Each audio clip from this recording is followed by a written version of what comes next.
अस्सलाम वालेकुम व्यूअर्स, आपके सामने मेरा वॉन्डिक्यू का प्लांट है और मुझे आज इसकी प्रूनिंग करना थी, तो मैंने सोचा कि साथ साथ आपसे इसके बारे में कुछ बातें भी शेयर कर लूँ। प्रूनिंग जो है किसी भी प्लांट के लिए इसलिए ज़रूरी होती है कि हम उसको कोई शेप देना चाह रहे हैं। प्रूनिंग के बाद प्लांट की जो ग्रोथ है वो ज़्यादा तेज़ी से होती है, या कोई प्लांट के साथ कुछ प्रॉब्लम हो गई है और आप उसको डैमेज स्टेम जो हैं उनको कट करना चाह रहे हैं, तो भी प्रूनिंग की जाती है। मेरा ये प्लांट जो है थोड़ा लेगी हो रहा है। ये एक वाइन है और तेज़ी से बढ़ती है, और हैंगिंग पॉट में अगर लगी हुई हो तो ये बहुत खूबसूरत लगती है। हैंगिंग पॉट में भी मैंने इसको ग्रो किया हुआ है, लेकिन पॉट में जो है मुझे इसकी इतनी लंबी स्टेम जो है पसंद नहीं आ रही, और मैं अपने प्लांट को बुशियर लुक देना चाह रही हूँ।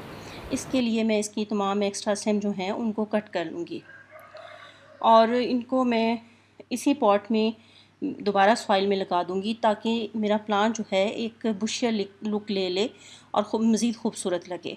और जो बाकी एक्स्ट्रा स्टेम जो है मैंने कट की थी, उनको मैं पानी में ग्रो कर लूँगी, ताकि मैं ज़्यादा प्लांट जो है वो अपने लिए बना सकूँ।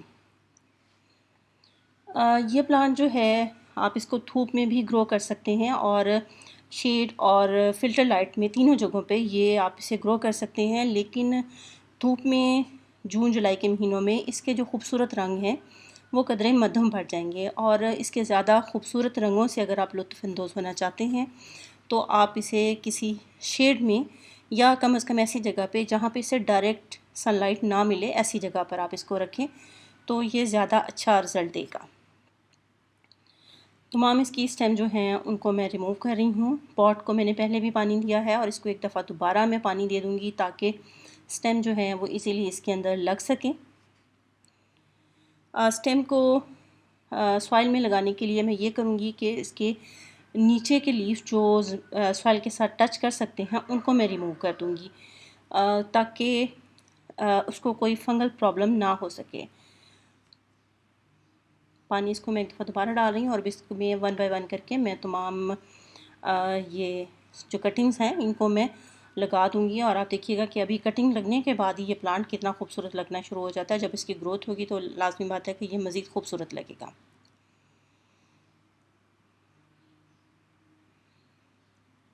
पानी में लगाने के लिए मुझे ये करना है कि इसकी नीचे की जो तमाम स्टेम लीफ हैं उनको मैं रिमूव कर दूँगी।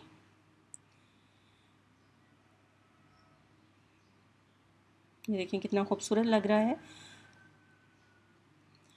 अब मैं वो कटिंग लूँगी। ये कटिंग, इसमें से मैंने लीफ जो है नीचे से रिमूव कर दिए हैं, और उसकी वजह ये है कि पानी के साथ वो टच ना करें और रूट जो है वो ज़्यादा जल्दी से शुरू हो सकें।